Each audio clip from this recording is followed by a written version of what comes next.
तो दोस्तों, आज मैं आप लोगों के समक्ष नया विषय वास्तुशास्त्र के बारे में बताना चाहता हूँ। वास्तुशास्त्र के बारे में मेन चीज़ ये है कि अपने मकान में पूजा घर कहाँ रखा जाए जिससे कि सुख शांति और खुशहाली बढ़े।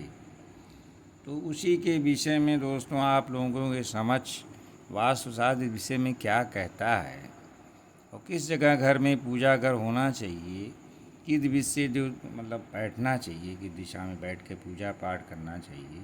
तो इसी के बारे में आपको के समक्ष अपने विचार साझा कर रहा हूँ। दोस्तों, शीर्षक है पूजा घर कैसा हो। पहले दोस्तों ये जान लें कि ये हमारा दिशाओं का ज्ञान ज़रूरी है। दोस्तों, ये नॉर्थ है, ये साउथ है, ये ईस्ट और वेस्ट। उत्तर, हिंदी में इसे उत्तर, दक्षिण, पूर्व और पश्चिम कहते हैं। इसमें ये ईशान कोण है। उत्तर और पूरब के बीच के जो स्थान होता है दोस्तों, इसी को ईशान कहते हैं।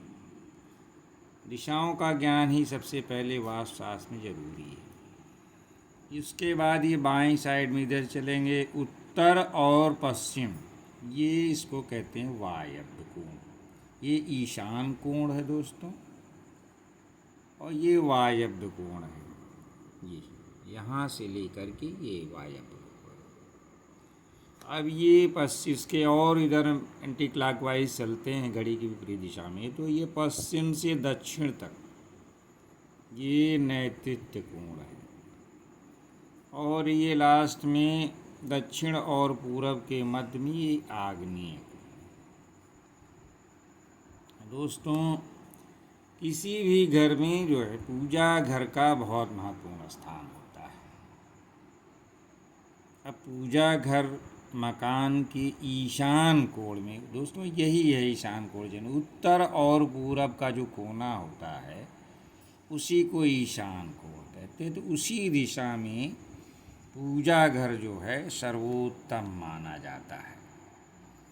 और दोस्तों, इस दिशा को खाली रखना चाहिए, कोई निर्माण नहीं कराना चाहिए। अगर संभव हो, यहाँ भारी वस्तुएं, यानी ये वास्तुशास्त्र का एक पुरुष का माना जाता है जहाँ इसका सर होता है। तो इस पे अगर कोई भारी सामान रखते हैं, खटर पटर करते हैं, तो समझ लीजिए कि घर में कभी भी शांति नहीं रह पाएगी। ये एक तरह का खुला स्थान होना चाहिए, और ये पूजा घर के लिए सर्वोत्तम माना जाता है। तो कमरे के अंदर है या बाउंड्री के जहाँ भी है, तो कुल मिलाकर ईशान कोण जो है घर का, जो अपने आप देखेंगे तो उत्तर पूर्व का जो कोना मिलेगा वही ईशान कोण कहलाएगा। तो वहीं जो है पूजा घर मकान के ईशान कोण में सर्वोत्तम माना जाता है। अब जो ये आग्नेय कोण है, ये दक्षिण और पूरब की दिशा है। दक्षिण दिशा में ये नैऋत्य कोण, देखो दोस्तों, मैंने पश्चिम और दक्षिण के बीच में बताया है।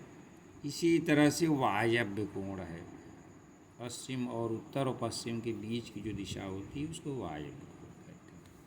तो ये पूजा स्थल के लिए सही नहीं है। दोस्तों, अब तो ये है कि शहरों में बहुमंजिली बिल्डिंगें बनने लगी हैं। स्थानाभाव के कारण आंगन अब घर में नहीं हो पाता है। तो घर में जो ब्रह्म स्थल होता है, आंगन के बीचों बीच का हिस्सा होता है, वहाँ पर कोई मंदिर या पूजा घर नहीं होना चाहिए। ये ध्यान रखें। दूसरी बात ये दोस्तों कि यदि आप पूजा करने के लिए मान लिए बैठते हैं, तो आदमी सुख शांति के लिए अपने आराध्य किसी याचना करता है, सांसारिक मोह बंधन से थोड़ी देर के लिए छुटकारा पा जाता है उसमें। तो उस समय अगर दिशाओं का ध्यान नहीं रखेंगे तो मन पूजा पाठ में नहीं लगेगा। दिशाओं, आप अपना मुंह या तो पूरब दिशा की तरफ करके बैठें या उत्तर की दिशा में करके बैठें।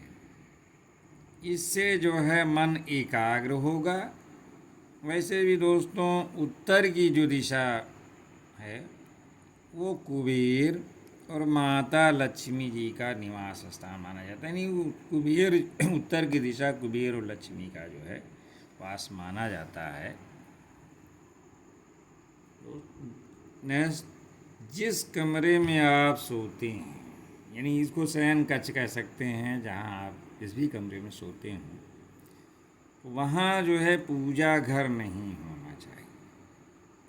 हालांकि बड़े शहरों में या स्थाना भाव है तो आदमी जिस कमरे में सोता है वहीं पूजा घर बना लेता है। दोस्तों यदि मजबूरी में वहीं पर पूजा घर बनाना पड़े, इट मीन्स शयन कक्ष में जहाँ आप सोते हैं, तो उसको पार्टीशन लगा करके यानी पर्दा लगा करके पूजा घर को अलग कर दें, यानी वो दिखाई न पड़े, आप लेटे हों तो ईश्वर की तरफ जो है। दोस्तों यदि आप जैसे बिस्तर पे सोते हैं तो ध्यान रखें कि सोते समय आपका पैर ईश्वर की तरफ ना हो। दोस्तों क्या होता है, 50 कैलेंडर ला के घर में टांग देते हैं। भगवान के इतने भक्त हैं, वैसे आस्था नहीं है, बस चौकिया लगा दिए, इधर देवताओं की मूर्ति का अपमान होता है। जहाँ शयन कक्ष में तो लगाने नहीं चाहिए, क्योंकि इसमें जो है कि ईश्वर की तरफ पैर करके नहीं सोना चाहिए। तो अगर ऐसे शयन कक्ष में टांगते हैं देवताओं की कैलेंडर फोटो, तो निश्चित रूप से पैर उनकी तरफ होगा, तो एक तरह से ईश्वर का अपमान माना जाता है। तो ध्यान रखें कि सोते समय आपका पैर ईश्वर की तरफ ना। नेक्स्ट दोस्तों, घर में जो है ज़्यादातर क्या है, स्थाना भाव की वजह से सीढ़ी, जैसे नीचे से ऊपर जाने के लिए सीढ़ियाँ बनी होती हैं, तो घर में सीढ़ियों के नीचे लोग पूजा घर बना लेते हैं। तो वास्तुशास्त्र के अनुसार ये भी जो है पूजा घर नहीं बनाना चाहिए। भगवान के सामने जो दीपक जलाते हैं दोस्तों, तो सीधे भूमि पर ना रखें।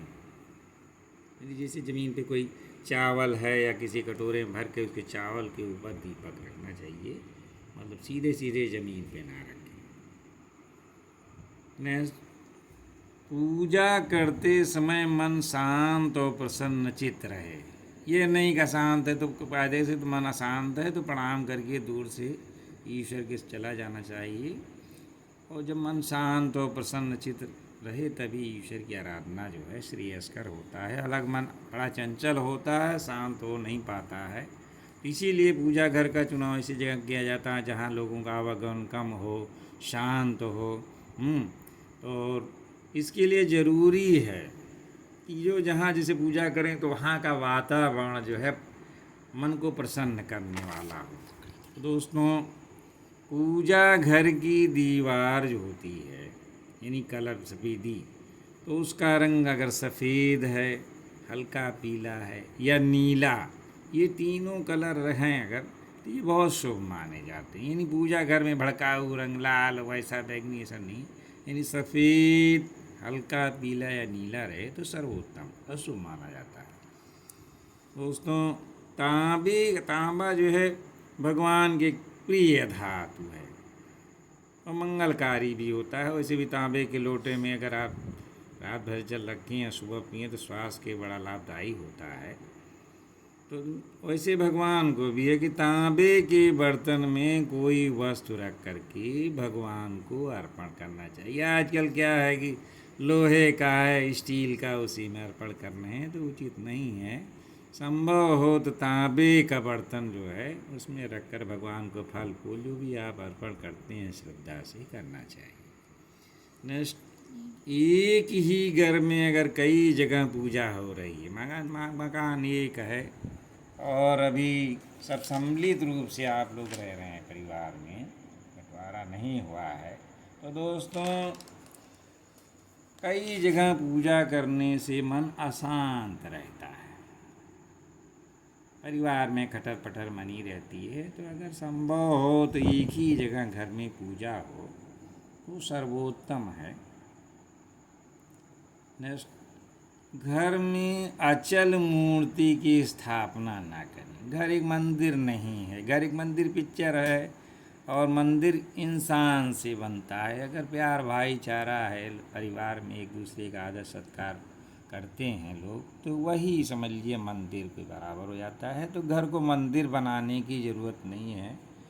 घर में अचल मूर्ति, ऐसी मूर्ति जो स्थापित की जाती है मंदिरों में प्राण प्रतिष्ठा के द्वारा, तो ऐसी अचल मूर्तियों की स्थापना दोस्तों नहीं करनी चाहिए।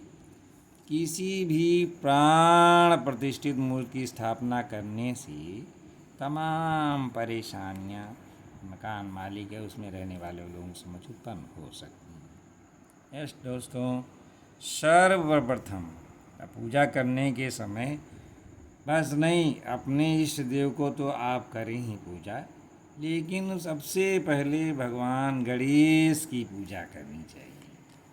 क्यों? सारे मंगल कार्यों में जो विघ्न आता है उसको दूर करने की शक्ति, जो प्रथम पूज्य भी हैं भगवान श्री गणेश, वही विघ्न हरता है। विघ्न मतलब जितनी बाधाएं हैं उसका हरण करने वाले हैं। तो पहले भगवान गणेश की पूजा करें। अब दोस्तों कि ये होता है कि मान लीजिए आप मंदिर गए कभी, और तो कितनी बार वहाँ परिक्रमा की जाए मंदिर की।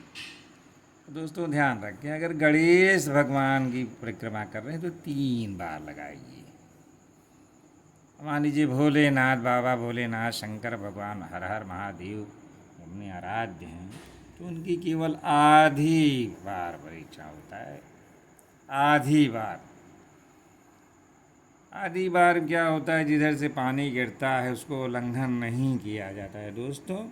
ऐसे मानता है तो बस वही आधी बार उसी कहते हैं। वहाँ से गए जहाँ पानी गिरता है फिर लौट आए, आधा बार। और देवी मंदिर माता अगर जाते हैं किसी, तो उसकी 1 बार परिक्रमा करनी चाहिए। नेक्स्ट दोस्तों, अगर नवरात्र आता है, अब तो आने वाला भी है, पितृपक्ष के बाद शुरू होता है, तो दोस्तों नवरात्र में कन्या पूजन का बड़ा विशेष महत्व है। माता देवी प्रसन्न होती हैं, तो इसके लिए कन्याओं को बुलाकर भोजन वोजन किया जाता है, आदर सत्कार किया जाता है, कन्याएं बुलाई जाती हैं।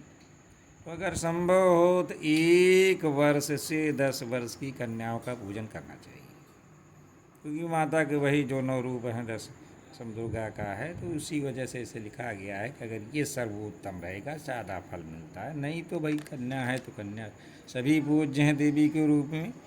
यत्र नार्यस्त पूज्यन्ते रमन्ते तत् देवता, कन्याएँ सभी पूज्य हैं। भाई माता ये जो है कन्या पूजन जो नवरात्र में होता है उसी के लिए है दोस्तों। पूजा घर का दरवाज़ा जो होता है वो 2 पल्ले का होना चाहिए, यानी जैसे दरवाज़ा होता है नहीं 2 पल्ले का गेट, मीन तो उस तरह से हो तो बहुत अच्छा माना जाता है। पूजा घर में सूखे फूल माला, जैसे लोग माला चढ़ा दिए भगवान को, सूख गया, अब हटाने में जो चढ़ाते वक्त बड़ा कर खुश रहे, बाद में उसको हटाने वाला कोई नहीं। तो ध्यान रखें, तो अगर वहाँ माला सूख गई है, लटकी हुई है, तो उससे घर में दरिद्रता आती है। समझ लीजिए जितना फल पाए आप, माता लक्ष्मी प्रसन्न हुई, पता चला दरिद्रता उनकी लक्ष्मी बहन आ गई। और इसी तरह से दोस्तों लास्ट है कि शनि दोष से लोग पीड़ित होते हैं। हालांकि शनि देव न्याय के देवता हैं, और पता नहीं क्यों लोग डरते हैं। शनि भगवान न्याय की मतलब देते हैं, आपके जो कर्म हैं अच्छे बुरे उनका एकदम उचित न्याय करते हैं, तो बहुत ही अच्छे हैं। इससे डरने वरने की कोई ज़रूरत नहीं है। और इसके लिए बस ये, अगर आप शनिवार का दिन जाएं, पीपल के वृक्ष में अगर आप जल देते हैं और सरसों के तेल का दीपक जलाते हैं, तो शनि देव प्रसन्न हो जाते हैं, सब आपका जो है विघ्न हर लेते हैं। दोस्तों अगर ये मेरा वीडियो पसंद आता है तो आप इससे कुछ लाभान्वित होते हैं, तो दोस्तों ऐसे ही वीडियो बनाने के लिए इस वीडियो को मेरे लाइक करें, कमेंट करें, सब्सक्राइब करें। ऐसी जैसी आपकी इच्छा हो, प्रभु की जो भी इच्छा होगी तो आप करते हैं तो मुझे अच्छा लगता है। और आपके लिए मैंने ऐसे ही नए वीडियो बनाकर आप लोगों के समक्ष प्रस्तुत करूँगा। जय बजरंग बली।